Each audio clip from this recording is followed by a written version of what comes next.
Hello students, welcome to Victory Studies. Okay students, మరి ఈ వీడియోలో రిలేషన్ అండ్ ఫంక్షన్స్ లోని exercise 3.d D section 2 section 3 problems మొత్తం చెప్పడం జరుగుతుంది. ఆల్రెడీ సెక్షన్ 1 వీడియో చేయడం జరిగింది అనమాట. ఇది సెక్షన్ 2 సెక్షన్ 3 మొత్తం చెప్పడం జరుగుతుంది.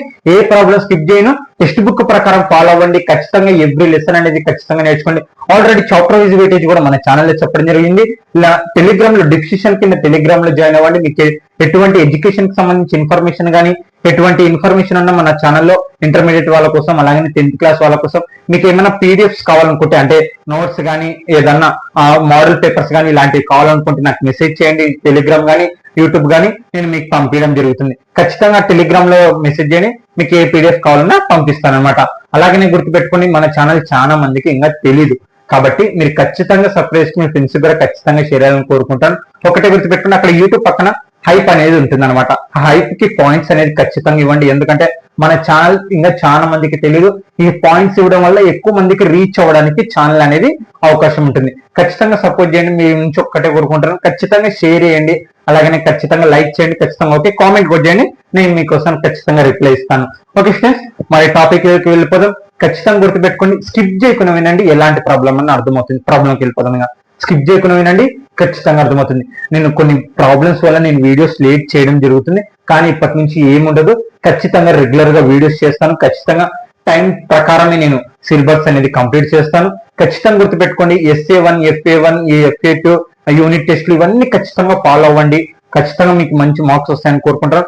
ఛానల్ ఎలా చెప్తే అలా మీరు ప్రిపేర్ అవ్వండి. ఖచ్చితంగా కాన్సెప్ట్ సహా మీకు యూస్ఫుల్ ఉంటుంది. ఓకే ఫ్రెండ్స్, మరి అలాగనే టైం ప్రకారం సిలబస్ మొత్తం కంప్లీట్ చేస్తే ఫైనల్ ప్రిపరేషన్ స్టార్ట్ చేయడం జరుగుతుంది. అలాగే 10th క్లాస్ వీడియోస్ మన ఆల్రెడీ ఫస్ట్ లెసన్ నుంచి ఎండింగ్ వరకు, అలాగే 40 days ప్లాన్ ప్రకారం ప్రతి ఒక్కటి ప్లేలిస్ట్ అవైలబుల్ గా ఉంటుంది. ఖచ్చితంగా చూడండి. మీకు తెలిసిన వాళ్ళకి 10th క్లాస్ కి సంబంధించి షేర్ చేయండి మ్యాథ్స్. ఓకే ఓకే ఫ్రెండ్స్, మరి టాపిక్ లోకి వెళ్ళిపోదాం. ఇంకా స్కిప్ చేయకుండా వినండి, ఖచ్చితంగా అర్థమవుతుంది. ఓకే, రిలేషన్స్ అండ్ ఫంక్షన్స్ లోని ఎక్సైజ్ సెకండ్ క్వశ్చన్ లోని ఫస్ట్ క్వశ్చన్ అనమాట. ఇక్కడ చూడండి, చాలా చిన్న చిన్న ప్రాబ్లమ్స్. మీరు కాన్సెప్ట్ క్లాస్ గానే విన్నారా, చాలా ఈజీ అనమాట, లేకపోతే కష్టం అనిపిస్తుంది. సెక్షన్ 2 లోని first question, the relation F is defined by F of X equal to X square అలా 0 greater than less than equal to and less than equal to 3x less than equal to x less than equal to 10. Okay, అలాగే the relation g is defined by g of x equal to x square 0 less than equal to x less than equal to 2. g ఇక్కడ చూడండి, 3x 2 less than equal to x less than equal to 10. Okay, show that f is a function and g is not a function. అసలు question ఏంది, మనకి ఇక్కడ ఒక relation అనేది ఇవ్వడం జరిగింది. దేనికి సంబంధించి? ఎఫ్ కి సంబంధించి. అంటే ఇదంతా ఒక రిలేషన్. ఓకే, పక్కన పెట్టేయండి. మన తర్వాత మనకి ఇంకో రిలేషన్ కూడా ఇవ్వడం జరిగింది, అది g of x, ఇది f of x. మనకి ఒక రిలేషన్ ఇవ్వడం జరిగింది. ఇది ఇక్కడ బాగా వినండి, మనం ఏం చేయాలి, ఏం కనుక్కోవాలి, అదే నేను చెప్తున్నాను. క్వశ్చన్ అనేది అర్థం అవ్వాలి. క్వశ్చన్ కానీ అర్థం కాకపోతే నువ్వు ఎలాంటి నేను చెప్తున్నాను చూడండి. అప్పుడంటే 1A 2A 2B అనేది ఉంటుండే, ఇప్పుడు అలాంటివి లేవు. ఇక్కడ మీరు మెయిన్ పాయింట్ గా ఒక్కటే సబ్జెక్ట్ 100 మార్క్స్ కి 35 మార్క్స్ తెచ్చుకోవాలి. అవును బ్రో, 10th లో పాస్ అయింది కదా, ఇక్కడ ఏమి అంటే ఇది న్యూ సిలబస్, పాతది కాదు. పాతదని కూడా 26 తెచ్చుకునే పద్ధతి ఉంటుండే. అంటే 1A 1B లో అంటే అటుపక్క 26 ఇటుపక్క 26 అంటే 70 మార్కులకి 75 మార్కులకి పేపర్ ఎగ్జామ్ జరుగుతున్నప్పుడు. కానీ ఇప్పుడు అలా కాదు, ఒక్కటే సబ్జెక్టు 35 మార్క్స్ 100 కి ఖచ్చితంగా తెచ్చుకోవాలి. సిలబస్ అయితే కొంచెం కష్టం అనిపిస్తుంటది మీకు, కానీ గుర్తుపెట్టుకోండి, వింటే గానీ చాలా ఈజీ. అందుకే నేను చెప్పడానుకునేది ఇక్కడ మెయిన్ పాయింట్ గా నువ్వు గుర్తుపెట్టుకో. ఛానల్ స్కిప్ చేయకుండా వినండి, ఖచ్చితంగా అర్థమవుతుంది. ఓకే, ఇక్కడ చూడండి, మనకి ఎఫ్ కి ఒక రిలేషన్ ఇవ్వడం జరిగింది, జీ కి జీ ఆఫ్ ఎక్స్ కి ఒక రిలేషన్ అనేది ఇవ్వడం జరిగింది. మరి ఏం చేయాలి? F show that F is function, అంటే ఎఫ్ అనేది ఫంక్షన్ రూపంలో, అలాగే G is not a function, G అనేది నాట్ ఫంక్షన్ లో చూపించాలన్నమాట. అసలు ఫంక్షన్ అవునా కాదా అంటే ఏం చేయాలి మనం? ఇప్పుడు వీటికి ఈ ఎక్స్ వాల్యూస్ అనేవి మనం సబ్స్టిట్యూషన్ చేసి ఎఫ్ ఆఫ్ ఎక్స్ వాల్యూస్ అనేవి కనుక్కోవాలి. ఆ ఎఫ్ ఆఫ్ ఎక్స్ వాల్యూతో మనము రా డయాగ్రామ్ వేయాలి. ఆ రా డయాగ్రామ్ లో అసలు ఇక్కడ మనకి చెప్తున్నారు, ఇక్కడ ఏంది, ఫంక్షనా కాదా అని. ఫంక్షన్ అవ్వాలంటే ఏంది, మనకి రిలేషన్ బేస్ చేసుకొని ఒక ఎలిమెంట్ కి ఒక్క ఇమేజ్ మాత్రమే చూపించాలి. దాన్నే మనం ఫంక్షన్ అని మాట్లాడతాం. ఇంట్రడక్షన్ క్లాస్ బేసిక్ లెసన్ తెలియాలా, నీకు చాప్టర్ అని చాలా ఈజీగా ఉంటుంది, లేకపోతే అస్సలు కష్టం అనిపిస్తుంది. ఓకే, గుర్తుపెట్టుకో. ఏంటి నేను చెప్తున్నది ఏంటి, ఫంక్షన్ అంటే ఎలా అంటే ఒక ఎలిమెంట్ కి ఒక ఇమేజ్ మాత్రమే చూపించాలి, అంటే ఒక ఎలిమెంట్ కి ఒక సొల్యూషన్ మాత్రమే చూపించాలి. రెండు సొల్యూషన్స్ చూపించాయంటే అది ఫంక్షన్ కాదు. అసలు మరి రిలేషన్స్ మనకి ఇచ్చినది ఇవి రిలేషన్స్, మనం ఫంక్షన్ కాదో కనుక్కోవాలి. రిలేషన్ ఇస్తే ఫంక్షన్ కాదో కనుక్కోవాలి. అది ఎలా కనుక్కుంటాం, మనకి ఇచ్చిన వాల్యూస్ ని x2 3x లో సబ్స్టిట్యూషన్ చేస్తాం ఫస్ట్ స్టెప్. రెండో స్టెప్ ఏంటంటే వాటి వాల్యూస్ ని రా డయాగ్రామ్ లో చెక్ చేస్తాం. రా డయాగ్రామ్ లో మనకి ఏదన్నా ఒక ఎలిమెంట్ రెండు ఇమేజ్లు చూపించిందా అది ఫంక్షన్ కాదు అని చెప్తాం. లేదా అన్ని ఎలిమెంట్స్ కి ఒక్కొక్క ఇమేజ్ గానే చూపించిందా అది ఫంక్షన్ అని మాట్లాడతాం. ఓకే, క్వశ్చన్ అర్థమైందా? ఇది కాన్సెప్ట్. ఓకే, సొల్యూషన్ ఇక్కడ చూడండి, given the f of x equal to x square 3x 0 less than equal to less than x less than equal to 3, అలాగనే 3 less than equal to x 3 less than equal to 10. అంటే ఏంటి brother ఇక్కడ మనకు అర్థం కాలేదంటే, ఇక్కడ x square values ఇది 3x values మనకు ఒక రిలేషన్ అనేది ఇవ్వడం జరిగింది. ఓకే, దానికంటే ఒక రిలేషన్ అనేది ఉంటుంది, మనకి సంబంధం లేదు. ఇక్కడ చూడండి మనకి ఏ రిలేషన్ తెలియదు, కానీ వాటి ఆన్సర్లు డైరెక్ట్ ఇవ్వడం జరిగింది. ఎక్స్ స్క్వేర్ ఆన్సర్లు ఇవి, 3x ఆన్సర్లు ఇవి.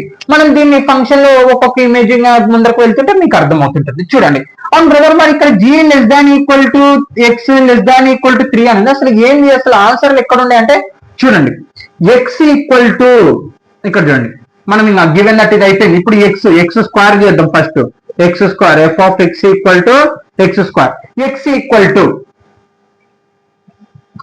F of X equal to X square, X equal to అవును ఇక్కడ చూడండి లెస్ దాన్ ఈక్వల్ టు 0 అంటే ఏంది ఇక్కడ మీకు చూడండి, 0 less than x less than 3 అని అంటే 0 కాకుండా 1 2 ఈ రెండు నంబర్లు తీసుకుంటాం. లెస్ దాన్ 3 అంటే 3 తీసుకోకూడదు. అదే ఒకవేళ 0 less than equal to X less than equal to 3 అన్నారంటే 0 తీసుకోవాలి, 3 తీసుకోవాలి. ఒకటే గుర్తుపెట్టుకోండి, లెస్ దాన్ ఈక్వల్ టు అంటే ఆ నంబర్ నుంచి నువ్వు స్టార్ట్ చేసుకోవాలి, లేకపోతే లేదు. అదే నీకు డైరెక్ట్ లెస్ దాన్ అని ఉందనుకో, నువ్వు 0 తీసుకోకూడదు. నువ్వు 0 కంటే తక్కువ, లెస్ అంటే 0 కంటే తక్కువగా. అదే 0 లెస్ దాన్ ఈక్వల్ టు అంటే 0 నుంచి తీసుకోవాలి అని అర్థమైందా? మనకి ఇక్కడ చూడండి 0 లెస్ దాన్ అంటే ఏంటి, 0 నుంచి తీసుకోవాలి. 0 1 2 ఎక్కడ వరకు, లెస్ దాన్ ఈక్వల్ టు 3 వరకు, అంటే 3 కూడా తీసుకోవాలి. అంటే ఎక్స్ స్క్వేర్ వాల్యూస్ ఏంటి 0 1 2 3 అనమాట. అర్థమైందా? ఓకే, తర్వాత 3x F of X equal to 3x.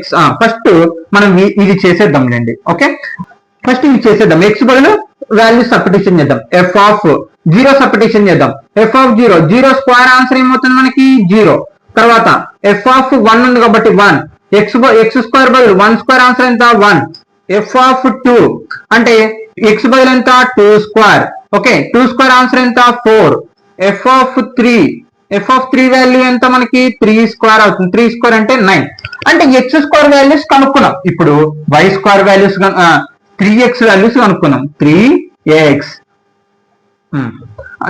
ఆన్సర్లు ఏమి ఇవ్వడం జరుగుతుంది, ఎక్స్ ఈక్వల్ టు మనకి 3 లెస్ దాన్ ఈక్వల్ టు అంటే ఏంటి 3 నుంచి రాసుకోవాలి. 3 ఎంత వరకు, లెస్ దాన్ 10 వరకు. Okay, sorry less than equal to 10 వరకు. ఓకే, 6 4 5 6 7 8 9 వరకు రాయాలా కాదు, 10. ఎందుకు, లెస్ దాన్ ఈక్వల్ టు 10. అదే మనకి లెస్ దాన్ 10 అన్నారు అనుకోండి 9 వరకు రాసుకుంటుంటుంది. కానీ లెస్ దాన్ ఈక్వల్ టు 10 అన్నారు కాబట్టి 10 వరకు రాసుకోవాలి. మళ్ళీ ఇప్పుడు దీంట్లో సబ్స్టిట్యూషన్ చేయాలి. F of X equal to 3x. F of X first ఏముంది మనకి 3 ఉంది కాబట్టి 3 ఇంటూ 3 ఎక్స్ బదులు 3 3 జా 9. మళ్ళీ ఎఫ్ ఆఫ్ నెక్స్ట్ వాల్యూ 4 3 4 జా 12. తర్వాత ఎఫ్ ఆఫ్ 5 3 5 జా 15. ఓకే, ఎక్స్ బదులు నేను ఆ వాల్యూ సబ్స్టిట్యూషన్ చేస్తున్నాను అంతే ఆ ఇచ్చిన రిలేషన్ లో మనకి. ఎఫ్ ఆఫ్ 6 3 6 జా 18. ఎఫ్ ఆఫ్ 7 3 ఇంటూ 7 3 7 జా 21. తర్వాత ఎఫ్ ఆఫ్ 8 ఇక్కడ చూడండి 3 ఇంటూ 8 24 3 8 జా 24. ఎఫ్ ఆఫ్ 9 3 9 జా 27. ఎఫ్ ఆఫ్ 10 3 10 జా 30. ఓకే, మరి వీటికి ఇప్పుడు మనకి ఇంకా వాటి ఆన్సర్లు వాటి రిలేషన్ ఆన్సర్లు మొత్తం కనుక్కున్నాం. ఇప్పుడు ఫంక్షన్ ఇక్కడ ఏంది మనకి F is a function. Function అనేది ప్రూవ్ చేయాలి మనం. ఓకే, దానికోసం ఫంక్షన్ కోసం ఇక్కడ ఇలా చేసుకుంటాం. చెప్పాను కదా మనము ఇంట్రడక్షన్ క్లాస్ లోనే అప్పుడే మాట్లాడుకున్నాం. ఫంక్షన్ ని రా డయాగ్రామ్ తో సూచిస్తాం. ఎక్కడి నుంచి స్టార్ట్ అయితే మనకి ఎక్స్ లో 0 నుంచి 10 వరకు స్టార్ట్ అవుతున్నాయి. కాబట్టి 0 1 ఇది ఏ అనుకున్నాం, ఇది బి అనుకున్నాం. 2 3 4 5 6 7 8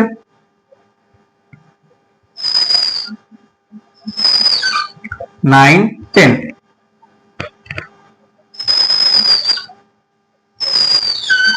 తర్వాత ఈ వీటి వాల్యూస్ చూద్దాం. 3 ఎక్కడి నుంచి స్టార్ట్ అవుతున్నాయి? 0 నుంచి. మనకు వచ్చిన ఆన్సర్లు 0 1 4 9 12 15 అలాగే 18 21 24 30.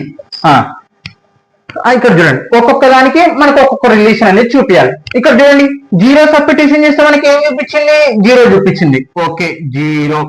ఓకే, తర్వాత 1 సబ్స్టిట్యూషన్ చేస్తే మనకి ఏం చూపించింది? 1 చూపించింది. ఓకే 1 చూపించింది. ఓకే, ఒక ఫంక్షన్. 2 తీసుకున్నాం. 2 తీసుకుంటే ఏమొచ్చింది? 4 వచ్చింది. ఓకే 4. తర్వాత 3 తీసుకుంటే ఏమొచ్చింది? 9 వచ్చింది. ఓకే 3 కూడా 9 వచ్చింది. మళ్ళీ ఇక్కడ చూడండి, మళ్ళీ ఇక్కడ ఇది అయిపోయింది ఫస్ట్. ఇప్పుడు మళ్ళీ రెండోది 3x. మళ్ళీ ఇక్కడ కూడా 3 తీసుకుంటే ఏమొచ్చింది? 9 వచ్చింది. ఓకే, ఆల్రెడీ గీసేసాం. ఒక్కసారి గీసేసి అయిపోతుంది, 2 సార్లు సేమ్ వచ్చినప్పుడు. ఓకే, మళ్ళీ 4 తీసుకుంటే ఏమొచ్చింది? 12 వచ్చింది. 12. తర్వాత 5 తీసుకుంటే ఏమొచ్చింది? 15 వచ్చింది. 6 తీసుకుంటే ఏమొచ్చింది? 18 వచ్చింది. 7 తీసుకుంటే ఏమొచ్చింది? 21 వచ్చింది. 8 తీసుకుంటే ఏమొచ్చింది? 24 వచ్చింది. ఇక్కడ 27 30 రాయాలి కదా, 27 30. 9 తీసుకుంటే ఏమొచ్చింది? 27 వచ్చింది. 10 తీసుకుంటే 30 వచ్చింది. చూడండి, ఇది ఫంక్షనా కదా? ఫంక్షన్. ఎందుకు? ఒక్కొక్క ఎలిమెంట్ కి ఒక్కొక్క ఇమేజ్ మాత్రమే చూపిస్తుంది, డబుల్ ఇమేజ్ చూపించట్లేదు. డబుల్ ఇమేజ్ అంటే ఏంటి? ఇప్పుడు 0 1 2 3 ఉంది, లేదా 3 4 5 ఉంది. 0 కి 1, 4 కి 1 కి 4, 1 కి 5, మళ్ళా 2 కి 4 అని చూపించిందంటే ఇక్కడ చూడండి 1 అనే ఎలిమెంట్ 2 ఇమేజ్లు చూపిస్తుంది. అంటే 1,4 1,5 అని. ఇది తప్పు. ఇలా డబుల్ ఇమేజ్లు చూపించిందంటే అది దాని ఫంక్షన్ అని అన్నాం. కానీ ఒక్కొక్క ఎలిమెంట్ కి ఒక్కొక్క ఇమేజ్ మనకి చూపిస్తుంది కాబట్టి ఈ రిలేషన్ ఖచ్చితంగా ఇప్పుడు f(x) ఏమైంది? మనకి ఫంక్షన్ అనేది అయ్యింది. Therefore, every element of set A has only one image, so it is a function. మనం కనుక్కుంది ఇప్పుడు f(x) మాత్రమే. ఇంకా మనం ఏం కనుక్కోవాలి? g(x) కనుక్కోవాలి. నో డౌట్ అండి, g(x) కూడా ఇలాగనే చేయాలన్నమాట. Okay, no doubt. Okay friends, ఇప్పుడు g(x) అన్నమాట గివెన్. దాని కిందనే రాసుకోండి g ఆఫ్. అవును బ్రదర్, ఇంత పెద్దగా ఉంది, మనం ఇంకా ఏమైనా షార్ట్ కట్ లేదంటే ఇంకా చేయొచ్చు దాన్ని కూడా షార్ట్ కట్ లో. ఓకే, కానీ ఇలా రాసుకుంటే మీకు అర్థమవుతుందని ఇలా రాశాను. గివెన్ ద g(x), మనకి f(x) అనేది ఫంక్షన్ అనేది ప్రూవ్ అయిపోయింది. ఒక్కొక్క ఎలిమెంట్ కి ఒక్కొక్క ఇమేజ్ చూపించింది. ఇప్పుడు g అనుకుందాం. సేమ్ g ఏమి ఇవ్వడం జరిగింది? x² 0 ≤ x ≤ 2, 3x 2 ≤ x 10. Okay, ఇక్కడ చూడండి, వీడియోలో ఎంత ఎక్కువ అవుతుంది, కొంచెం స్పీడ్ చెప్తున్నట్టు అనిపిస్తుంది, కానీ మీరు అడ్జస్ట్ వినండి, ఖచ్చితంగా అర్థమవుతుంది. ఓకే, మీకు కూడా ఎనర్జీగా ఉంటుంది. ఓకే, ఇక్కడ చూడండి x². ఫస్ట్ ఏముంది మనకి? f(x) = x². x వాల్యూస్ ఎక్కడి నుంచి స్టార్ట్ అవుతుంది? మనకి 0 నుంచి స్టార్ట్ అవుతుంది. ≤ అంటే 0 నుంచి ఎంత వరకు? 2 వరకు. 0 1 2. ఓకే, తర్వాత ఇక్కడ చూడండి f(0), ఫస్ట్ వాల్యూ సబ్స్టిట్యూషన్ చేద్దాం x బదులు. 0² ఆన్సర్ ఎంత? 0. తర్వాత ఏమి సబ్స్టిట్యూషన్ చేయాలి? 1. 1² ఆన్సర్ ఎంత? 1. తర్వాత f(2), 2² ఏమవుతుంది? 4. అయిపోయింది.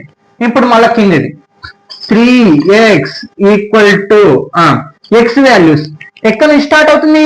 2 నుంచి స్టార్ట్ అవుతుంది. 2 ≤ ఇక్కడ 2 4 6 8 9, సారీ 2 టేబుల్ కాదు, 3 4 5 6 7 8 9 వరకా? కాదు, ≤ అన్నారు కాబట్టి 10 కూడా రాయాలి. అదే మనకి లెస్ దాన్ అని అంటే 9 వరకు రాస్తుంటుంది. సబ్స్టిట్యూషన్ చేద్దాం. F of X equal to 3x. X values ఏముంది ఫస్ట్ 2 కాబట్టి 3 ఇంటూ 2 3 2 జా 6. ఎఫ్ ఆఫ్ 3 ఉంది కాబట్టి 3 3 జా 9. ఎఫ్ ఆఫ్ 4 ఇప్పుడు నెక్స్ట్ వాల్యూ 3 ఇంటూ అంటే ఈ ఎక్స్ బదులు ఈ నంబర్ని సబ్స్టిట్యూషన్ చేస్తాం వాళ్ళు ఇచ్చిన ఆన్సర్స్ ని బట్టి. 4 3 4 జా 12. ఎఫ్ ఆఫ్ 5 అంటే 3 5 జా 15. తర్వాత ఎఫ్ ఆఫ్ 6 అంటే 3 ఇంటూ 6 ఇక్కడ చూడండి 6 3 జా 18. ఎఫ్ ఆఫ్ 7 3 7 జా 21. తర్వాత ఎఫ్ ఆఫ్ 8 3 ఇంటూ 8 ఎంత 24. తర్వాత ఎఫ్ ఆఫ్ 9 ఏమొస్తుంది 3 9 జా 27. తర్వాత ఎఫ్ ఆఫ్ 10 అంటే ఇది చూడండి మనకి ఫంక్షన్ ఇది రిలేషన్. ఆ రిలేషన్ లో మనం వాళ్ళు ఇచ్చిన ఆన్సర్స్ అన్ని సబ్స్టిట్యూషన్ చేస్తున్నాం. Okay X values. తర్వాత 3 10 జా 30. ఓకే మరి ఫంక్షన్ కదా కనుక్కున్నాం.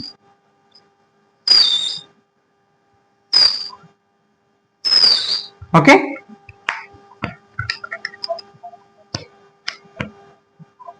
ఎక్కడ స్టార్ట్ అవుతుంది మనకి 0 నుంచి రావడం జరుగుతుంది. 0 1 2 3 4 5 6 7 8 9 10. ఓకే మనకు ఆన్సర్లు ఎక్కడ స్టార్ట్ అవుతున్నాయి 0 వాళ్ళ ఆన్సర్లు 1 4 6 9 12 15 తర్వాత 18 21 24 27 30.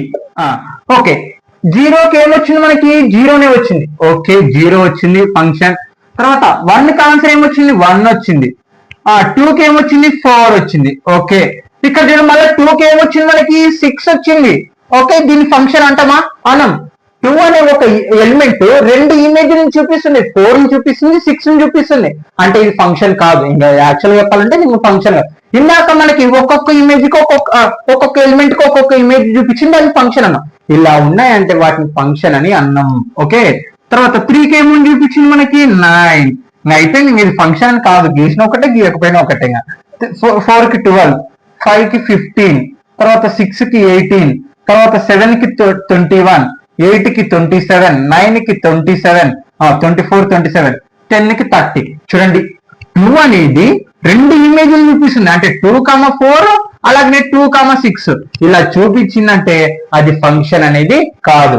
Therefore since 2 has 2 different images, so g of x is a not function. అర్థమైందా? అంటే మనకి 2 అనేది 2 ఇమేజ్లు చూపిస్తుంది కాబట్టి g of x అనేది ఫంక్షన్ కాదు. ఇక్కడ అది షో దాట్ మనకి ఫస్ట్ ఏమో f of x ఫంక్షన్ అని చూపిమన్నారు, సెకండ్ ఏమో g is not a function అని. ఓకే అలాగనే చూపించేస్తాను అనమాట. Okay note down guys. Okay friends exercise 3.d లోని సెక్షన్ 2 లోని సెకండ్ క్వశ్చన్ అనమాట. ఓకే మీకు అందరికీ టెక్స్ట్ బుక్స్ ఉంటాయి కదా చూడండి. ఓకే లెట్ ఎఫ్ మనకి ఒక ఫంక్షన్ ఇవ్వడం జరిగింది. ఇక్కడ చూడండి g r arrow r be defined respectively by f of x equal to f x plus 1 g of x equal to 2x minus 3. అంటే మనకు ఒక రిలేషన్ అనేది ఇవ్వడం జరుగుతుంది. f of x value g of x. మనం ఏం కనుక్కోవాలి, మనం ఏం చేయాలి, ఎఫ్ ని జీ ని కలపాలి ఒకటి, అలాగనే తీసేసేయాలి, అలాగనే బై చేయాలి. వీటి ఆన్సర్లు ఏమొస్తాయో కనుక్కోవాలి. ఎఫ్ ఆఫ్ ఎక్స్ ని జీ ఆఫ్ ఎక్స్. మనం వీటి గురించి ఇంట్రడక్షన్ లో మాట్లాడాం. వీటి ఫార్ములాస్ అనమాట అవి. ఓకే సొల్యూషన్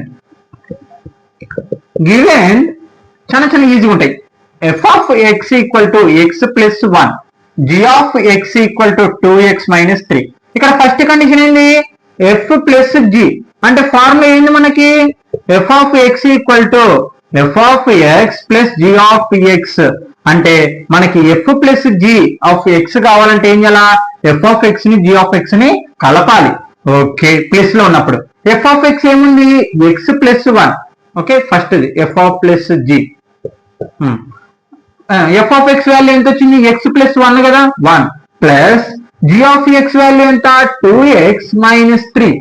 ఓకే, ఇక్కడ గమనిస్తే మనము ఏం చేయాలి, ఎక్స్ అన్ని కలపాలి, నంబర్లన్నీ చేసేసి క్యాలిక్యులేషన్ చేయాలి. 2x ఒక ఎక్స్ 3x అవుతుంది. ఇక్కడ బిగ్ సింబల్ ఏముంది మైనస్, 3 లో కల్లా 1 పోతే ఎంత ఉంటుంది 1. అయిపోయింది ఆన్సర్, అంతే. ఇంకా ఫస్ట్ది అయిపోయింది. తర్వాత సెకండ్ది ఏముంది ఎఫ్ మైనస్ జి. ఏంది ఎఫ్ మైనస్ జి ఏంటి formula, F of X minus G of X. అక్కడ రాసాను చూడండి. Okay, F of X value ఎంత ఇవ్వడం జరిగింది మనకి, X plus 1 minus formula minus పెట్టండి. జి ఆఫ్ ఎక్స్ అంటే ఏంది 2x మైనస్ 3. ఓకే, ఏం చేయాలి ఇప్పుడు, ఫస్ట్ ఎక్స్ లన్నీ ఇక్కడ చూడండి, ఎక్స్ ఇక్కడ ఒక ఎక్స్ మైనస్ 2x, ఎక్స్ లో కల్లా మైనస్ 2x పోతే ఏమొస్తుంది, ఇప్పుడు ఇది చిన్నది పెద్దది అంటే ఒక ఎక్స్ లో కల్లా 2 ఎక్స్లు పోతే ఏముంటుంది, మైనస్ ఎక్స్ అనేది ఉంటుంది అనమాట. మైనస్ ఎక్స్ అర్థం కదా బ్రదర్. 1 లో కల్లా 2 తీసేసే ఎంత ఉంటుంది, -1 కదా. ఇక్కడ కూడా అంతే, ఇక్కడ ఎక్స్ ఉన్నాయి మైనస్ ఎక్స్ అందుకే. ఓకే, ఇప్పుడు నంబర్లు ఇక్కడ చూడండి, ఇక్కడ బిగ్ సింబల్ ఏముంది మైనస్ ఉంది. ఇక్కడ చూడండి మైనస్ ఏమవుతుంది, ప్లస్ అవుతుంది. బాగా గమనియండి, అంటే ఇది మొత్తం దీనికి సమానం, -2x ఎక్స్ అయిపోయింది. ఈ మైనస్ ఏమవుతుంది, ప్లస్ 1 + 3 ఏమవుతుంది 4. ఓకే, అంతే కండి. ఓకే, తర్వాత ఎఫ్ బై జి, ఇది అయిపోయింది కదా, ఎఫ్ మైనస్ జి అయిపోయింది, ఎఫ్ ఆఫ్ ప్లస్ అయిపోయింది. ఇప్పుడు f by g, f by g form ఏంది, f of x by g of x. G of x అనేది 0 మాత్రం ఉండకూడదు, ఎందుకంటే బై ఇప్పుడు 2/4 ఇది ఒక బై ఫంక్షన్, మనకు ఒక ఫంక్షన్ అనేది ఉంటుంది, రేషనల్ నంబర్ అని చెప్తాం. కానీ 2/0 అని ఉందనుకో, 2/0 ఆన్సర్ ఏమవుతుంది, నాట్ డిఫైన్డ్ అవుతుంది, ఆన్సర్ అనేది చెప్పలేము. ఓకే, అయిపోయింది. అంటే 0 డినామినేటర్ ఎప్పుడు మనకి 0 ఉండకూడదు, 0 ఉందనుకో అది మనకి బైలో చెప్పమన్నమాట. ఓకే, ఎఫ్ ఆఫ్ ఎక్స్ ఏ వాల్యూ ఎంత, x plus 1 by g of x ఎంత ఇవ్వడం జరిగింది 2x మైనస్ 3. ఓకే, దీన్ని ఏం చేయలేం కాబట్టి ఇప్పుడు చూడండి, F by G equal to మనకి ఏంటి 2x minus 3 not equal to 0 కదా, అంటే 2x minus 3 not equal to 0. మనం ఎక్స్ వాల్యూ కనుక్కున్నాం, -3 అవతల పోతే ఏమవుతుంది +3. 2x equal to not equal to 3, మనకి ఎక్స్ వాల్యూ కావాలి. ఎక్స్ పక్కన 2 ఇంటూ వస్తుంది, పోతే divided by X not equal to 3/2. Okay, అంటే ఎక్స్ అనేది 3/2 లో మాత్రం ఉండకూడదు. ఓకే, ఇంకా అదే ఆన్సర్. ఇంకా ఓకే, ఇంకా అంతే, దాని కింద రాసుకోండి, అయిపోయింది ఆన్సర్, అంతే. ఓకే, నోడండి ఎక్సైజ్ 3.d లోని సెక్షన్ 2 లోని థర్డ్ క్వశ్చన్ అనమాట. ఇంకా దీంట్లో మొత్తం 3 క్వశ్చన్స్ ఉంటాయి, ఇక్కడతో కంప్లీట్ అవుతుంది. తర్వాత థర్డ్ సెక్షన్ ఇక్కడ చూడండి, let F 1, 1, 2, 3, 0, -1, -1, -3 be function from z to z defined by f of x equal to ax plus b for some integers a b. Determine a, b. ఇక్కడ ఏంది మనకి ఇక్కడ ఒక ఫంక్షన్ ఇక్కడ మనకి ఇవ్వడం జరిగింది, ఒక రిలేషన్, ఒక ఫంక్షన్ అనేది ఇవ్వడం జరిగింది. 1, 1, 2, 3, 0, -1, -3 function from z to z defined by మనకి, అంటే ఈ ఫంక్షన్ ని బేస్ చేసుకొని మనకు ఒక రిలేషన్ అనేది ఇవ్వడం జరిగింది అనమాట. ఈ ఫంక్షన్ వాల్యూస్ ని ఈ ఎక్స్ ప్లేస్ లో గానే సబ్స్టిట్యూషన్ చేసి మనము a, b అనేది కనుక్కోవాలి. అర్థమైందా, అంటే వీటి ఆన్సర్స్ అనేది ఈ ఈక్వేషన్ ని సబ్స్టిట్యూషన్ చేస్తే మనము a, b అనేది కనుక్కోవాలి. చూడండి ఎలాగనో, గివెన్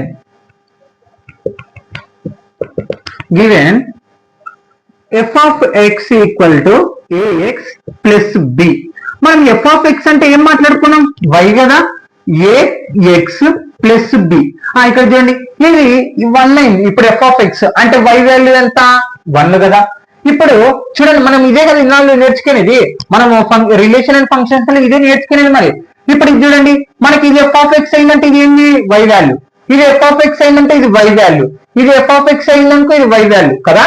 మరి ఇక్కడ కూడా చూడండి, నువ్వు ఈ 4 ఉన్నాయి కదా, ఈ 4గిట్లో 2 ఆర్డర్ పేర్లు అనేది తీసుకో. ఏంటి 2 తీసుకో, నేను ఇదే తీసుకుంటాను, లేకుంటే నువ్వు ఇది తీసుకో, లేకపోతే ఇది తీసుకో, ఎలాగన్నా తీసుకో, ఏం పర్లేదు. ఆ 4గిట్లో 2 ఏ1 తీసుకో, సంబంధం లేదు. నేను 1, 1 అనేది తీసుకుంటున్నాను. ఏంది 1, 1. మరి ఈ ఈక్వేషన్ లో సబ్స్టిట్యూషన్ చేద్దాం. f of x equal to ax plus b. ఇక్కడ x ఇదేంటి x వాల్యూ, ఇది y value. F of X value ఎంత 1 ఏఎక్స్ ప్లస్ బి కదా, AX plus B, A into X value ఎంత మనకి 1 plus B. Okay, F of X value ఎంత మనకి 1 కదా. బాగా చూడండి, మీకు ఇక్కడ అర్థం అవ్వాలి, ఈ కాన్సెప్ట్ అర్థమైతే మీకు ఈ ప్రాబ్లం అర్థమవుతుంది. మనకి ఇది ఈక్వేషన్ ఇచ్చినది, మనం ఈ రెండు దాంట్లో ఒక ఆర్డర్ పేరు తీసుకున్నాం 1, 1. ఇదేమో ఎక్స్ వాల్యూ, ఇదేమో Y value. Okay, F of X value ఎంత 1 కదా, అంటే ఎక్స్ బదులు నేను 1 సబ్స్టిట్యూషన్ చేసినాను ఈ ఈక్వేషన్ లో. Okay, clear. మరి ఎఫ్ ఆఫ్ ఎక్స్ అంటే మనం ఏం మాట్లాడుకున్నాం, వై కదా. మరి ఎఫ్ ఆఫ్ ఎక్స్ 1 అయినప్పుడు ఇక్కడ వై వాల్యూ ఎంత ఇవ్వడం జరిగింది, 1 ఇవ్వడం జరిగింది. కాబట్టి ఈ 1 అనేది ఇక్కడ రాసుకున్నాను. 1 A into 1 A plus B. ఇక్కడ ఈక్వేషన్ అనేది తయారైంది మనకి. ఏంది equation, A plus B equal to 1, equation number 1. Okay, అయిపోయింది.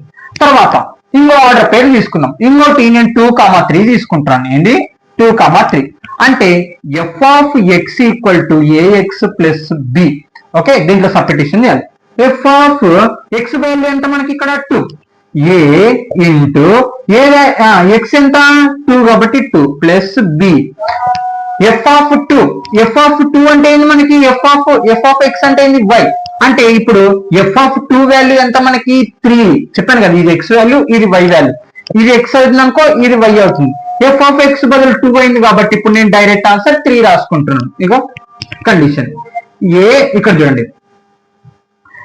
ఏ ఇంటూ 2 2a ప్లస్ బి.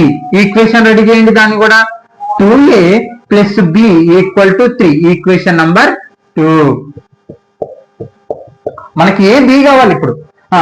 నేను దానికోసం ఫ్రమ్ 1 and 2, ఫ్రమ్ 2 - 1 ఏంటి రెండో ఈక్వేషన్ నుంచి మొదటి ఈక్వేషన్ తీసేస్తున్నాను. ఎలిమినేషన్ మెథడ్, సబ్స్టిట్యూషన్ మెథడ్ ఇలా చాలా ఉన్నాయి, కానీ ఇలా తీసేసేది బెటర్ అవుతుంది. మళ్ళీ తీసేసేటప్పుడు ఎలా ఉండాలంటే మనకి ఏఎన్ సేమ్ ఉండాలి, లేదా బిబి అన్న సేమ్ అనేది ఉండాలి. గుర్తుపెట్టుకోండి, నాకు ఇక్కడ బిబి సేమ్ ఉంది కాబట్టి నేను తీసేస్తున్నాను, లేకపోతే తీయకుంటుంటే ఎలిమినేషన్ మెథడ్ ఉపయోగిస్తుంటే. ఏ ఈక్వేషన్ 2 ఏముంది, 2a plus b, formula minus కాబట్టి ఫార్ములా మైనస్ తీసేసేయాలి. A plus B. Okay, equal to మొత్తం రెండు ఆన్సర్ నుంచి మొదటి ఆన్సర్ ని తీసేసేయాలి. 3 - 1. ఓకే, ఆర్డర్ పేరుగా వెళ్ళండి. 2 ఇక్కడ చూడండి, plus B minus B cancel. అవును, ఇక్కడ ఆడింది మైనస్ బి అంటే ఇప్పుడు చూడండి 2 లో కల్లా 2 పోతే ఆన్సర్ ఎంత 0, అంటే +2 - 2 లో కల్లా పోతే 0. ఓకే, ఇక్కడ ప్లస్ బి ఉంది, ప్లస్ బి. ఇక్కడ ఈ మైనస్ రెండింటికి సమానం కదా, మైనస్ ఏ ప్లస్ ఇంటూ మైనస్ బి కదా అప్పుడు ఏది, అందుకే ప్లస్ ఏ మైనస్ బి డైరెక్ట్ క్యాన్సల్ చేసేసాను. Okay, 2a minus A equal to 3 లో కల్లా 1 పోతే 2, 2a లోకల్ ఒక ఏ పోతే ఏ ఉంటుంది, అంటే 2a లోకల్ ఒక ఏ పోతే 1 ఉంటుంది. ఇంకా 2 అంటే ఏ వాల్యూ ఎంత వచ్చింది 2. నువ్వు ఇక్కడ నేను ఈ రెండు ఆర్డర్ పేర్లు తీసుకున్నాను, ఇక్కడ 4 ఉంటే నువ్వు ఏమన్నా తీసుకో, ఇది తీసుకో, లేకుంటే ఇది తీసుకో, లేకుంటే ఇది తీసుకో, ఎలాగన్నా తీసుకో. మళ్ళీ నీకు a equal to 2, b equal to అనుకున్నాం. Substitute a equal to in equation 1 లో చేద్దాం, సింపుల్ గా ఉన్నట్టు. ఈక్వేషన్ 1 ఏముంది, a plus B equal to 1. A value ఎంత 2 ప్లస్ బి ఈక్వల్ టు 1. మనకి బి వాల్యూ కావాలి. +2 అవతల పోతే -2, a -2, b ఈక్వల్ టు 1 లో కల్లా 2 పోతే -1. ఓకే, ఇక్కడ అదే కదా కనుక్కోమని, determine a, b some integers, ఏవో ఒక ఇంటీజర్స్ అన్నమాట. ఇంటీజర్స్ అంటే ఏంటి, నెగిటివ్ నంబర్లు, పాజిటివ్ నంబర్లు, 0, వీటిని అన్నిటిని ఇంటీజర్స్ అంటాం కదా.